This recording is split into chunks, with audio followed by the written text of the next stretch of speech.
হোলির শুরু হয়েছিল এক ভয়ঙ্কর অগ্নিকাণ্ড থেকে।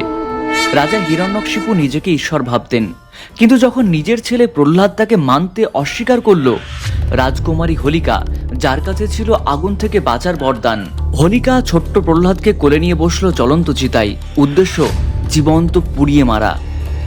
ঠিক তখনই ঘটে মিরাকেল। অলৌকিক বাতাসে হোলিকার রক্ষাকবচ উড়ে গিয়ে জড়িয়ে গেল প্রহ্লাদের গায়ে। হোলিকা পুড়ে ছাই হয়ে গেল, আর অক্ষত থাকলো সত্য। আরেকটি বড় ঐতিহাসিক ভিত্তি হলো বৃন্দাবনের রাধাকৃষ্ণের লীলা। কৃষ্ণ রাধার গায়ে রং লাগাতেন, তার বন্ধুরাও খেলতেন।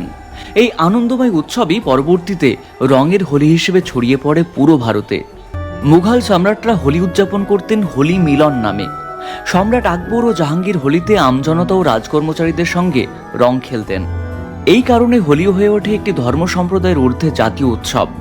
হোলি মূলত বসন্ত আগমনের উৎসব। পুরনো বছর, মান অভিমান, দুঃখ ভুলে নতুন রঙে জীবন শুরুর প্রতীক হিসেবে ভারত ও বাংলায় পালিত হতো।